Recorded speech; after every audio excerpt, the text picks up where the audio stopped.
Bueno, para cerrar ya, antes de la comida, vamos a hacer una pequeña mesa redonda, para cerrar este bloque de innovación bastante intenso. Vamos a hablar de cómo Fischer está pensando el futuro de la construcción, de cómo innovamos como empresa.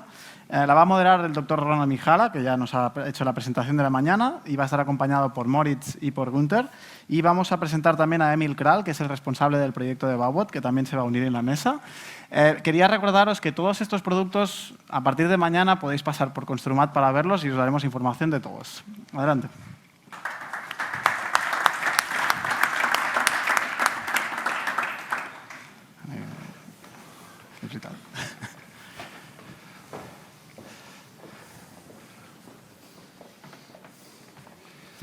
Oh, thank you. Good afternoon, everyone. So close to the lunch is dangerous, but we will speed up. So, good afternoon. We now move on to the third roundtable of the day, where we'll explore several innovations paths within the Fischer Group, from structural retrofitting and smart installation systems to the application of robotics outside, as we mentioned also in the morning.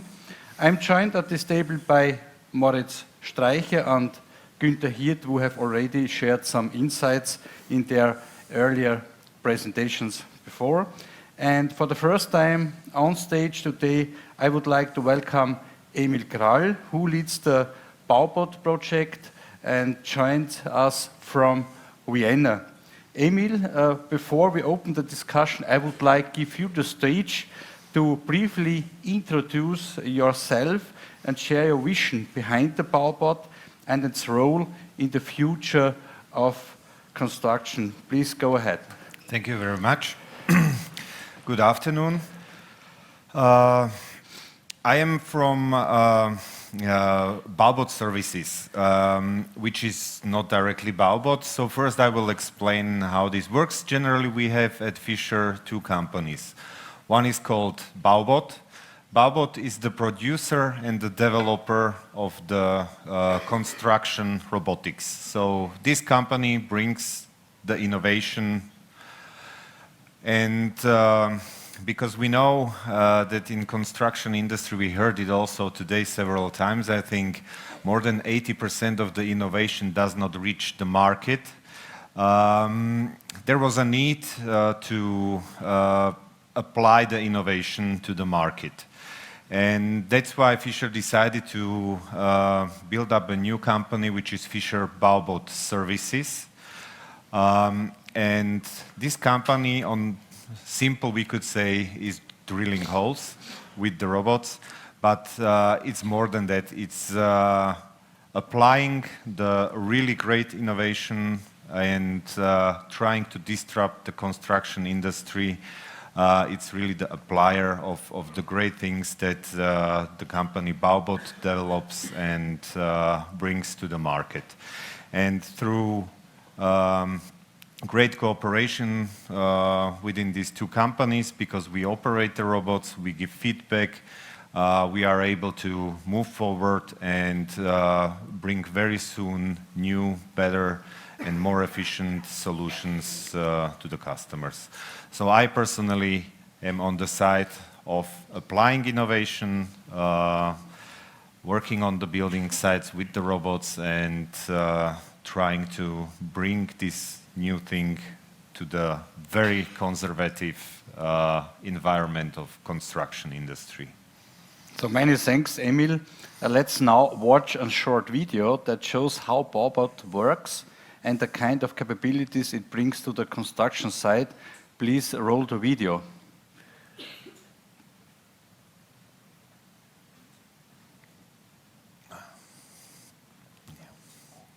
Yeah. It's so secret.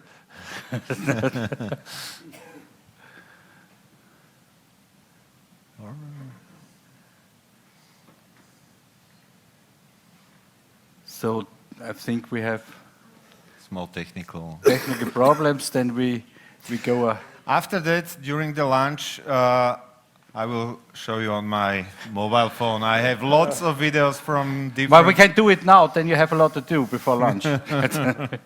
Okay, then let's go further with the questions. Maybe in the meantime we can also run the video.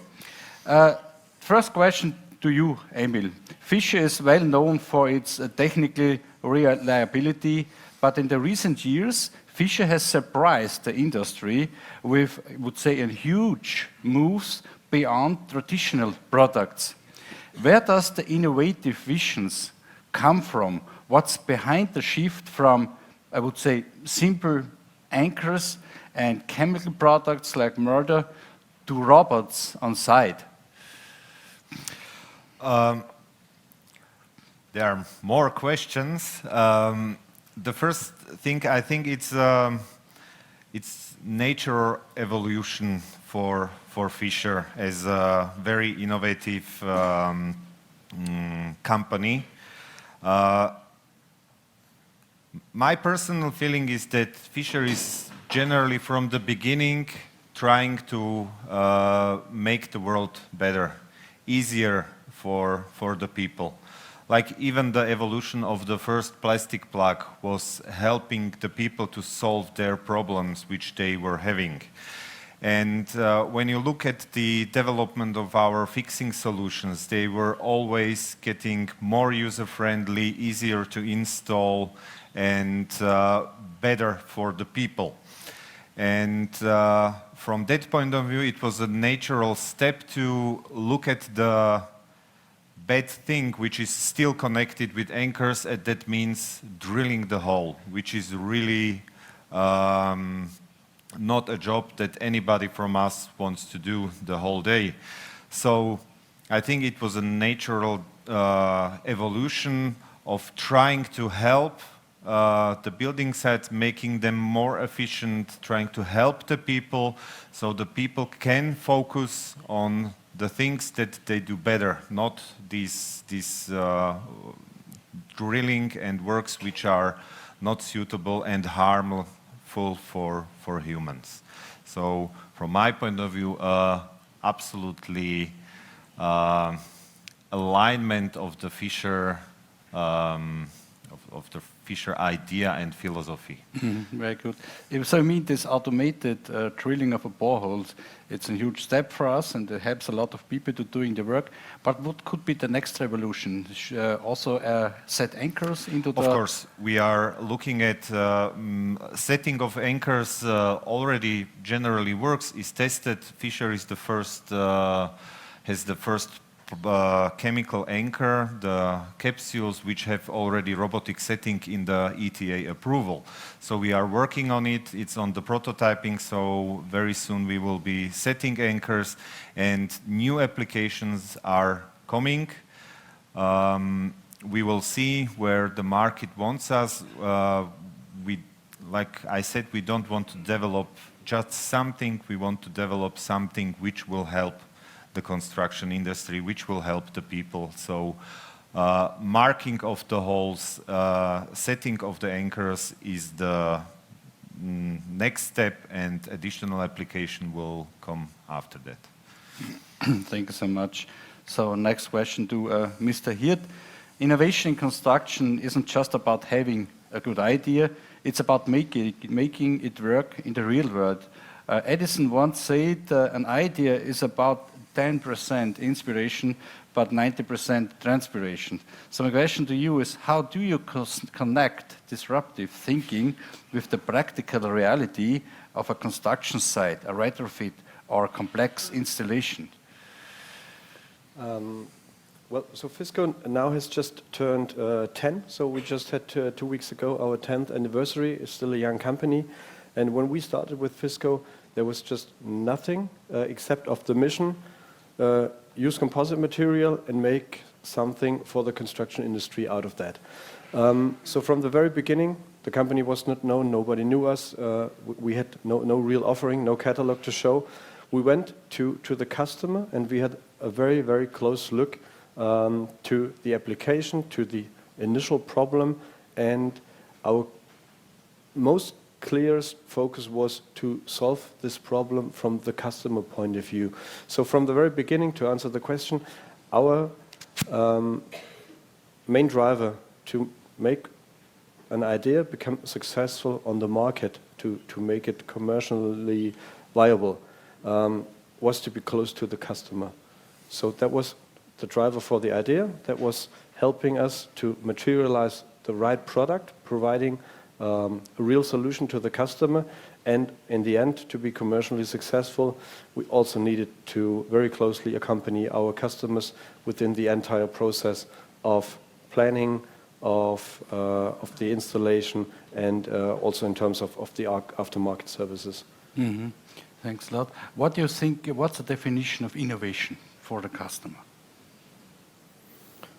From my point of view, it must be something radically new, something that has not been there before, and something that is not creating additional problems, but solving existing problems.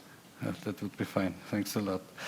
So, Mr. Streicher, many companies in the sector talk about innovation, yeah, but few truly embed it in their DNA like Fischer does. What makes this innovation actually happen inside our group? What kind of culture, internal dynamics or leadership drive this transformation from within? I think you provided the question and the answer beforehand when you talked about Arthur Fischer.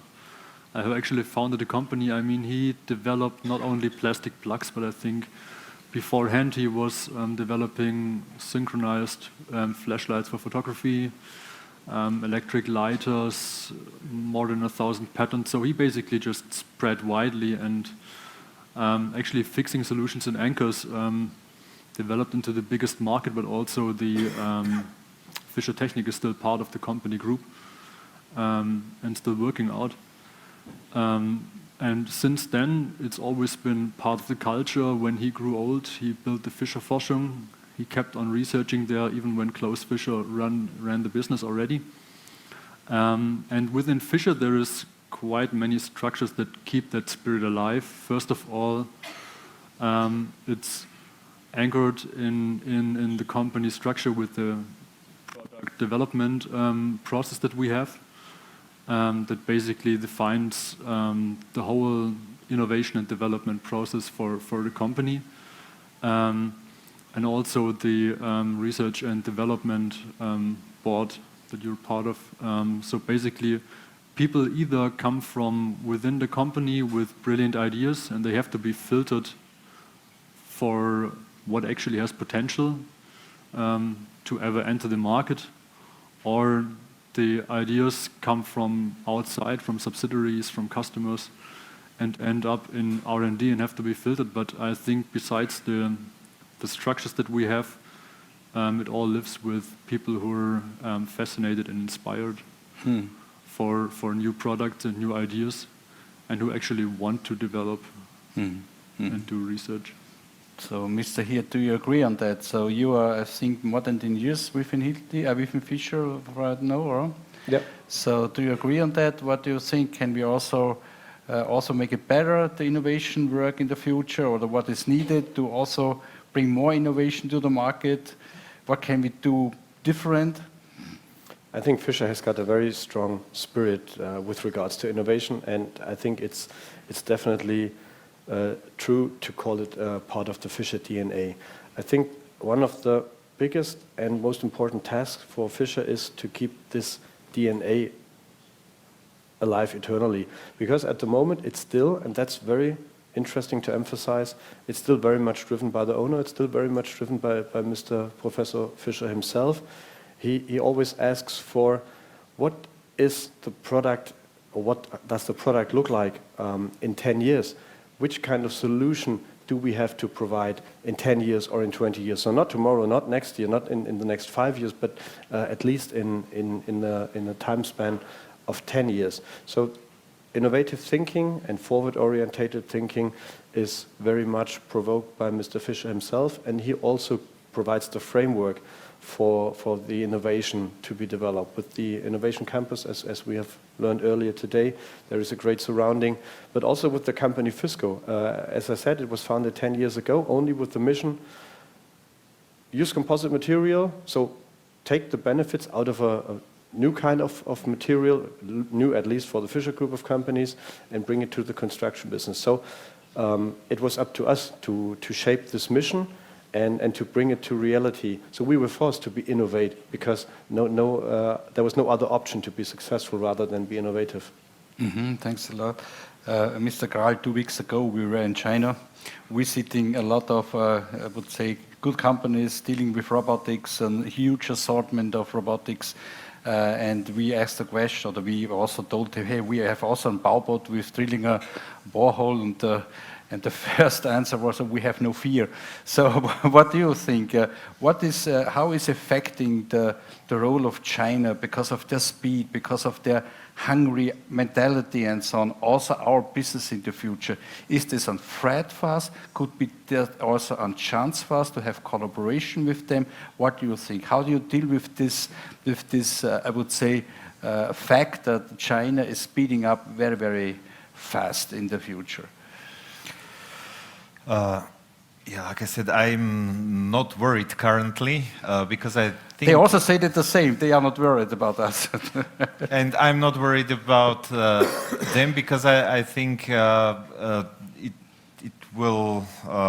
we can learn from each other because they have completely different market, we have completely different market, we have different regulations, they have different regulations, and I think we can learn from each other also, like you said, about their mentality, learn from them. We also need to get a bit faster, more.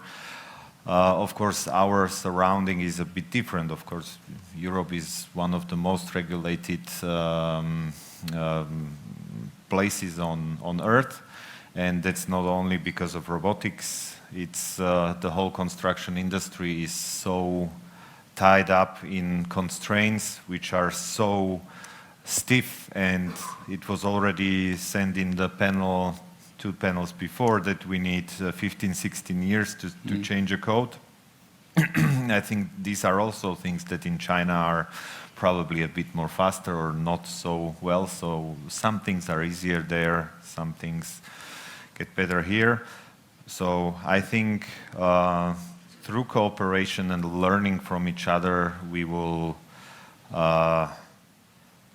push the construction industry into really new levels very soon. It's not like 10, 20 years. I think we are really on the brink of revolutionizing the construction industry within probably 5 years with robotics. Very good. There's only one promise, you need to give it to me, don't paint the robotic in pink.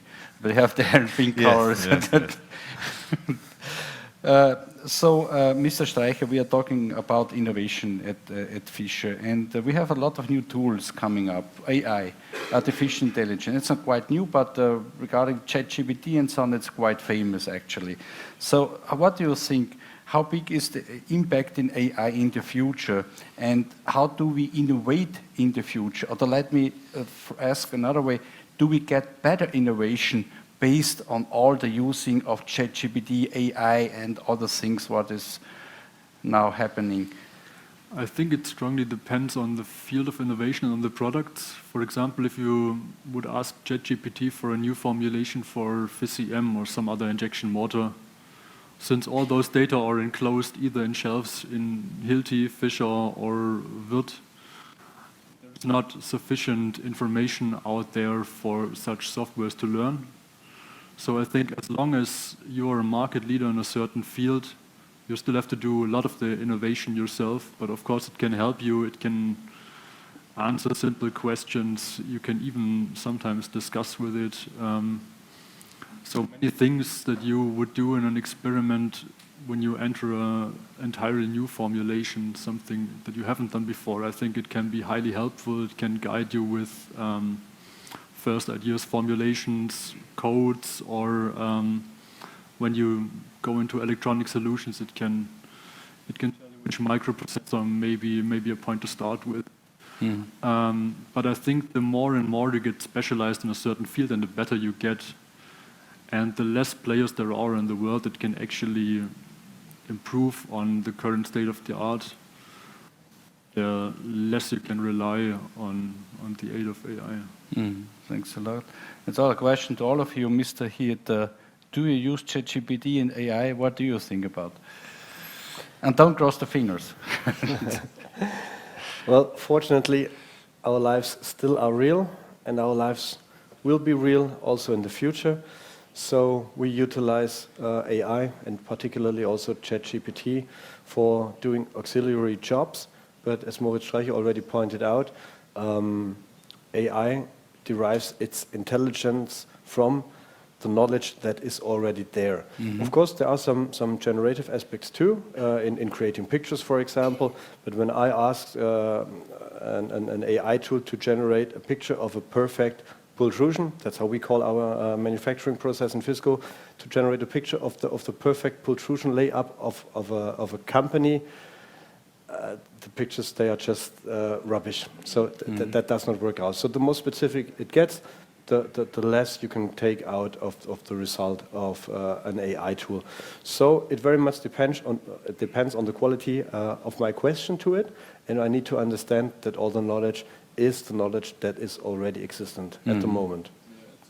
Yes, absolutely. Yeah. Of course, since companies that have been in the construction market for so long and also in the fixing markets have such a huge amount of internal data, I think the way is not to go with external existing AIs, but to use the data you have for big data evaluation. Because, for example, when you want to know the pull-out strength of a certain kind of plastic plug from a certain construction material, I'm very certain that it has been done in Tumlingen or Denzlingen or Freiburg before.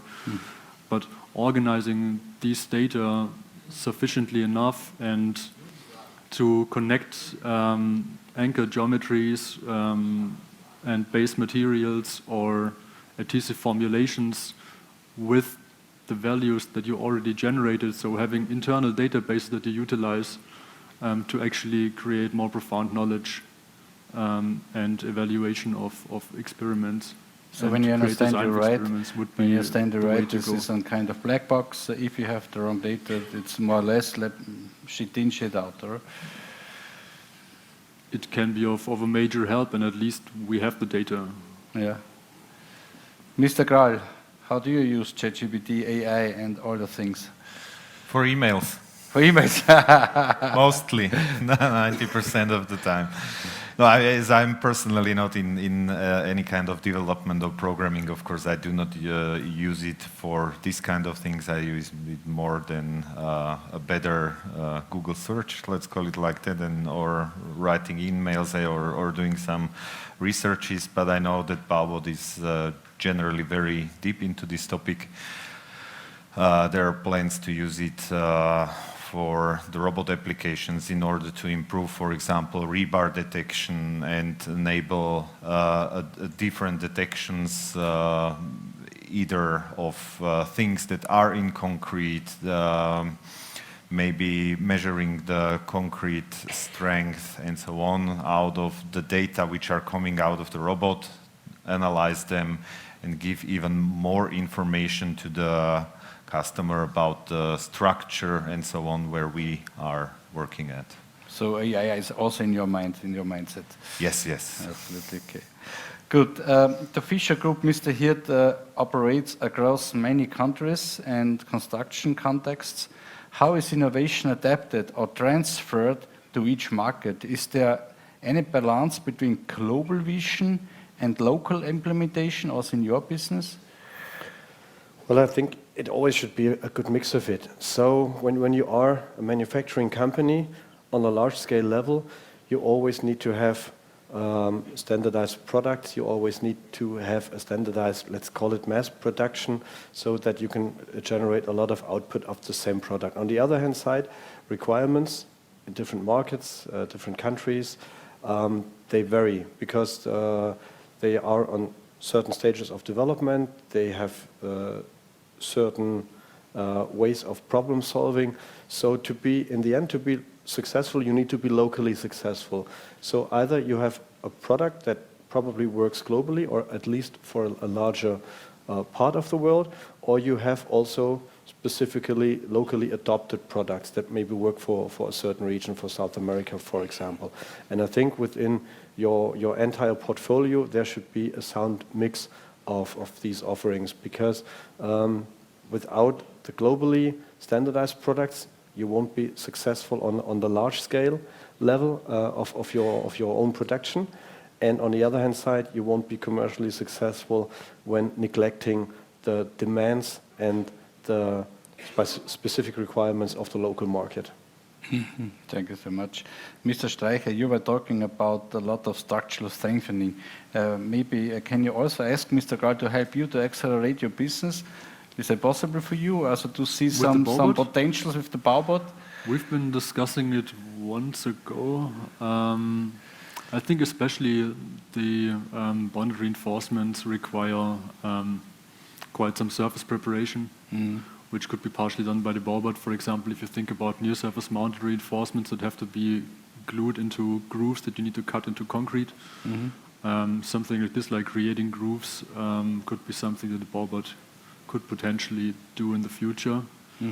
The full installation would be more difficult if you have, for example, on the other hand, bolted reinforcements.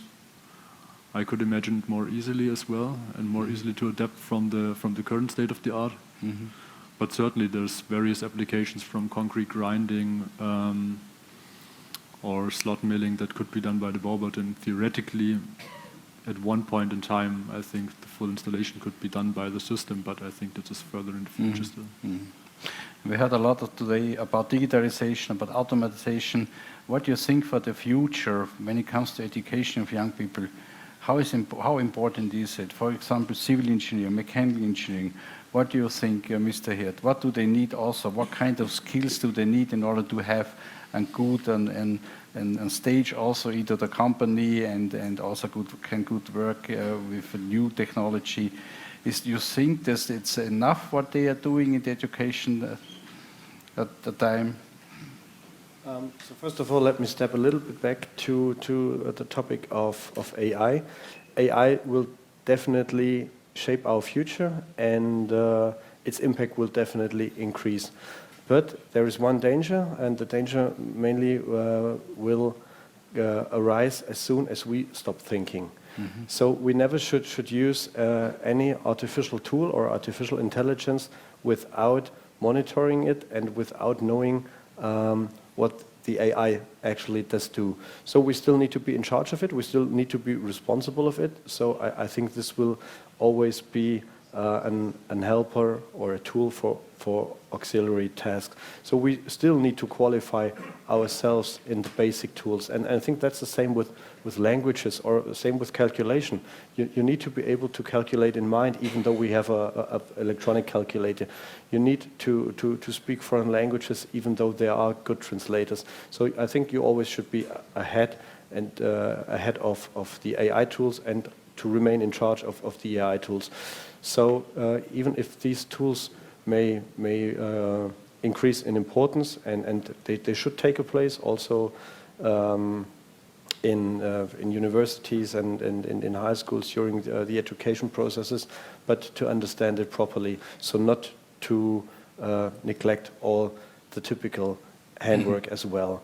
And with regards to future talents, also to hire for our company, I think they, as I said before, they should stand on solid ground in terms of the real life, and not to rely too much on the digital tools, of course, to be able to use them, but not to rely on them solely.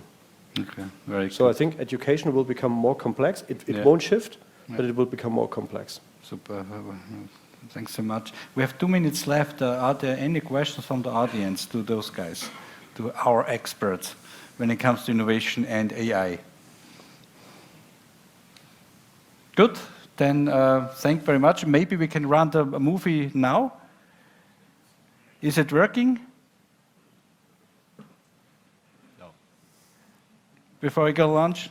No, we don't have the video. Maybe after lunch we can try to. Okay, then we can have lunch. Then thanks a lot for the discussion. I wish all of you enjoy the lunch, and then we come back in 1 hour, I guess, or? Yes, we'll be here at 3:30, a las 3:30. Como antes os pedimos un poquito de puntualidad para poder empezar por la tarde. Tendremos a Marta Vallusera, que nos hará un speech para hablar del mundo de la arquitectura. Ella es la presidenta del Consejo Superior de los Colegios de Arquitectos de España, con lo cual tendremos una visión importante. Por favor, disfrutad de la comida ahora, descansamos y nos vemos en una horita. Gracias.